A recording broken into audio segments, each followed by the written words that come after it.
안녕하세요. 민지의 꿀사연입니다. 즐겁게 감상하시고 구독과 좋아요도 많이 눌러주세요. 그럼 사연 시작해 볼까요? 안녕하세요. 저는 몇 년 전 아내를 사고로 먼저 보내고 홀로 지내고 있는 30대 후반 남성이에요. 아내를 잃고는 상실감에 빠져서 인생을 어찌 살아야 하나 방황을 많이 했는데요. 그래도 처형이 저를 잘 챙겨줘서 지금은 다시 힘을 내서 살아가고 있어요. 요즘 저는 처형과 아주 각별한 사이가 되었는데요. 그 이야기를 들려드리고 싶어서 이렇게 사연을 보내게 되었어요.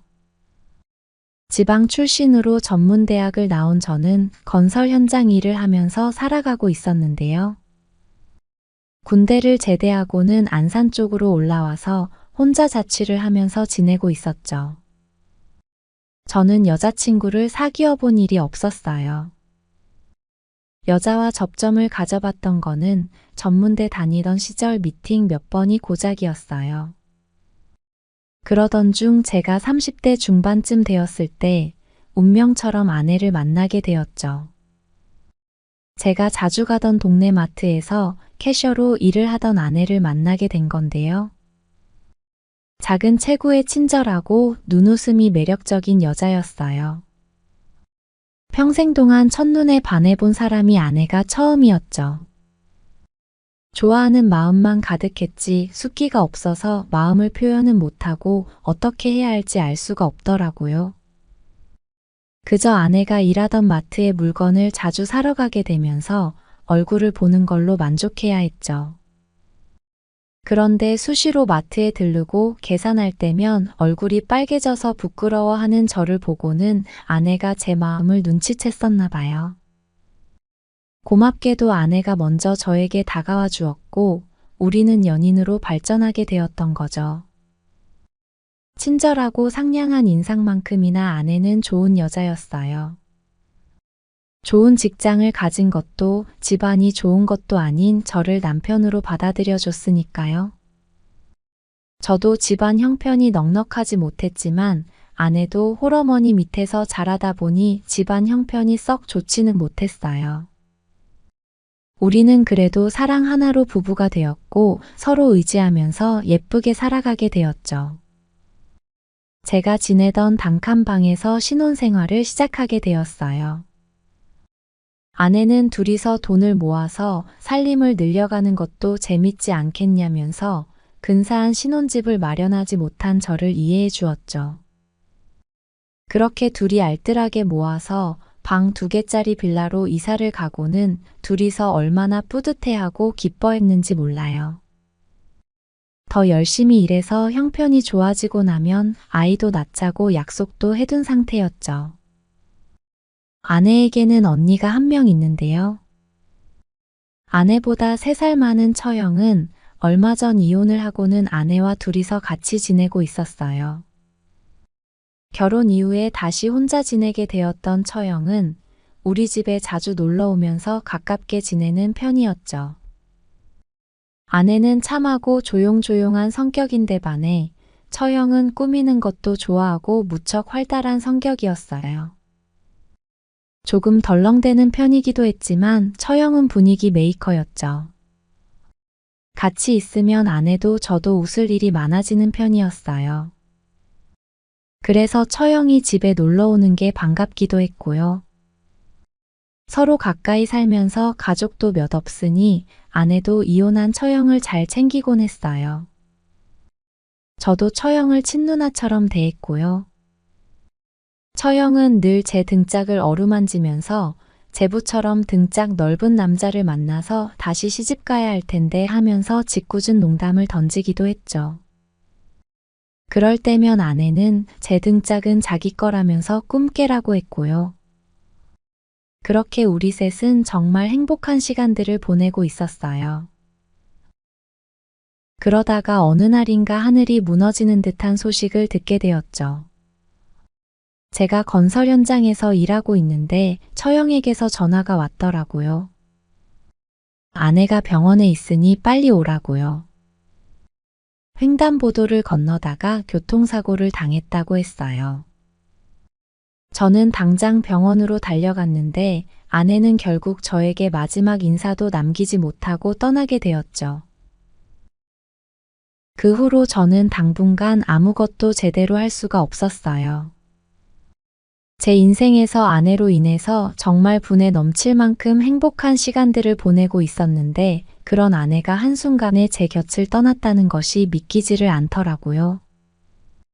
그 후로 처형이 집에 자주 들러서 식사랑 집안일을 봐주기 시작했어요. 처형을 보고 있자면 아내 생각이 더욱 나서 눈물이 마르지를 않더라고요. 그런 저를 보고 처형은 산 사람은 살아야 하지 않겠냐면서 저를 위로해 주었죠. 정말 처형이 아니었으면 견디기가 더 힘들었을 거예요. 처형의 슬픔도 말로 설명할 수 있는 게 아니었겠죠. 밥상을 차려놓고 마주 앉아서는 둘이 하염없이 눈물만 한참 흘린 일도 많았죠. 그래도 정말 산 사람은 사라지나 봐요. 슬픔이 가시지는 않았지만 시간이 조금씩 지나면서 어떻게든 살아내야겠다는 생각이 들었죠. 저도 무척 슬펐지만 같은 슬픔을 견뎌내고 있는 처형도 눈에 들어오더라고요. 처형은 또 얼마나 마음이 아플까 하는 생각이 들었고 처형에게라도 잘 해주고 싶은 생각이 들었어요. 안 그래도 되는데 굳이 집에 와서 제 식사도 챙겨주고 집안일도 도와주는 처형에게 고마운 생각도 들었고요. 그래서 저는 처형과 많은 시간을 보내게 되었어요. 퇴근하고 집에 돌아가는 길에 처형에게 전화해서 외식을 하자고 하기도 했고요. 주말에 집에만 있으면 더 우울하니 같이 바람이라도 쏘이러 가자고 하기도 했죠. 그렇게 같은 아픔을 위로하고 의지하다 보니 처형과 더 가까워지고 정도 많이 들게 되었어요. 아내가 살아있을 때보다도 더 처형과 각별한 사이가 되어가고 있었죠. 그렇게 꽤 여러 달이라는 시간이 흘렀어요.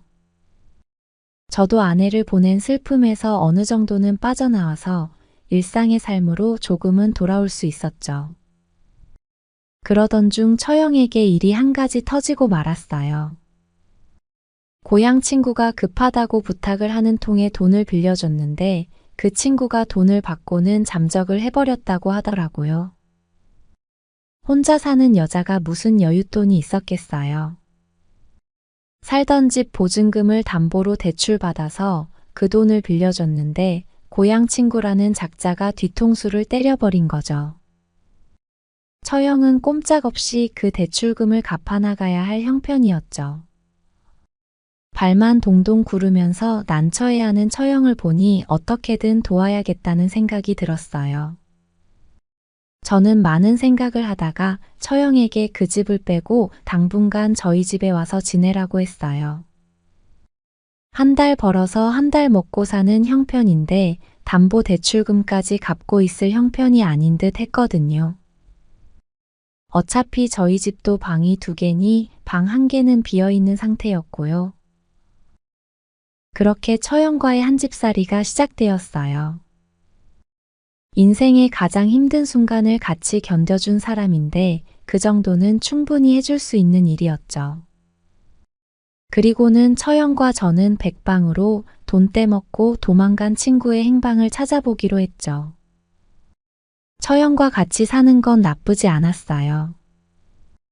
늘 혼자 있어야 하는 집에 처형이라도 있으니 조금은 사람 사는 냄새가 나는 듯 했고요. 옛날 생각도 나고 좋더라고요.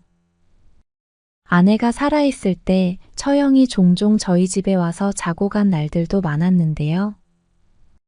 그런데 아예 이렇게 같이 사는 건 조금 다른 이야기더라고요.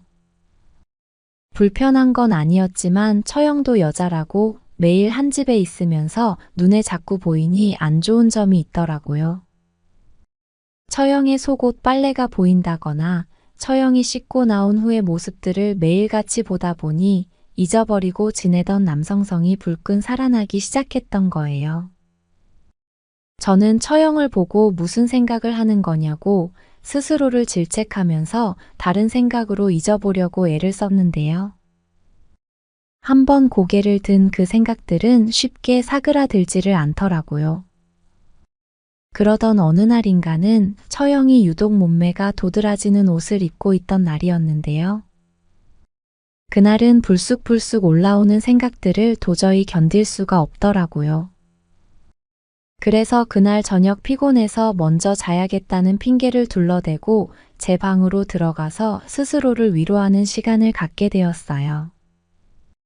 물론 자기 위로를 하면서는 처형이 아닌 다른 사람을 생각하려고 애썼고요. 혹여라도 처형이 떠오르면 억지로 다른 여자 생각을 해보려고 안간힘을 쓰기도 했죠. 그런데 솔직하게 이야기하자면 처형 생각을 하기도 했었어요. 떠오르는 생각은 어쩔 수가 없는 거잖아요. 그 후로도 그런 시간들이 당분간 지속되었어요. 처형은 언제나처럼 저를 다정하게 대해주었는데 저만 도둑이 제발 저리는 것처럼 민망하기도 하고 미안한 생각이 들기도 했죠. 그러던 어느 날 대형 사고가 터져버리고 말았는데요. 제 방에서 혼자만의 해피타임을 보내고 있던 어느 밤 처형이 갑자기 제 방문을 불쑥 열고 들어왔고 그 순간을 다 목격해버리고 만 거죠. 처형이 머물던 작은 방에 벌레가 나와서 너무 놀라서 제 방으로 온 거였는데요. 처형은 제 모습을 보자마자 바로 다시 방문을 닫고 나갔고요. 제부, 나 아무것도 못 봤어 라고 문 밖에서 얘기했지만 장님이 아닌 이상 못 봤을 리가 없다는 것을 저는 알고 있었죠. 저는 쥐구멍이라도 있으면 숨고 싶을 만큼 창피했어요. 잠시 후에 제가 진정시키고 거실로 나갔을 때 처형은 미안하다는 이야기를 했어요. 그러면서 남자들 그러는 거 자기는 다 이해할 수 있으니 너무 신경 쓰지 말라고 하더라고요. 아내를 먼저 보내고 얼마나 혼자 외롭겠냐면서 다 건강하다는 신호이니 좋은 거다. 그러니 민망해하지 말라고 하면서 어색한 분위기를 풀어보려고 노력하더라고요. 그러면서 자기도 남편이랑 이혼하고 오랫동안 혼자 지내면서 쌓이는 걸 풀 곳이 없어서 제 심정을 다 이해한다고 했죠. 그런 솔직한 이야기들을 주고받다 보니 부끄럽고 창피한 마음은 어느새 조금은 사그라들게 되었고요. 저도 조금이라도 처형에게 솔직해지고 싶은 생각이 들었죠. 그래서 들킨 김에 저도 제 솔직한 마음을 처형에게 털어놓게 되었어요. 처형에게 이상한 마음을 품은 건 아닌데 같이 살면서 자꾸 눈에 보이고 하다 보니 간혹 본능적인 생각이 꾸물꾸물 올라올 때도 있다고요.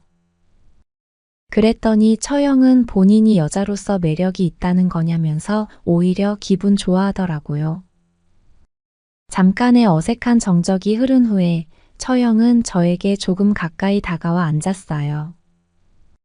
그러면서 무언가 다짐을 한 듯 제 손을 잡으면서 저에게 말을 건넸죠. 지금 이 순간은 아무것도 생각하지 말고 지금만 생각하자고요. 저는 처형의 그 이야기에 그간의 경계심들이 다 무너지는 것을 느낄 수 있었어요. 처형과 저는 그동안 억눌려 있던 것들을 다 쏟아내게 되었죠. 정말 오랜 시간 쌓여있던 모든 것들을 말이에요. 그리고 그날 우리는 날이 밝아올 때까지 좋은 시간을 보냈어요. 정말 꿈 같은 황홀한 시간들이었죠.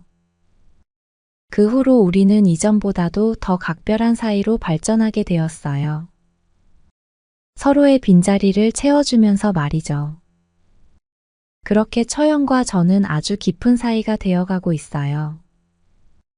저와 처형이 언제까지 이런 사랑을 계속할 수 있을지는 모르겠어요. 그래도 우리는 생각했던 것 이상으로 서로 잘 맞기도 하고 서로 많이 좋아하고 있어요.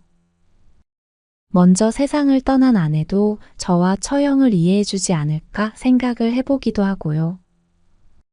그런데 주변에서 혹여나 우리를 이상한 시선으로 바라볼까봐 걱정이 되기도 해요. 비록 지금은 헤쳐나가야 할 문제들이 많이 남아있지만 저와 처형은 정말로 서로를 아끼고 많이 사랑하고 있답니다. 우리 이대로 계속 사랑해도 되는 거겠죠?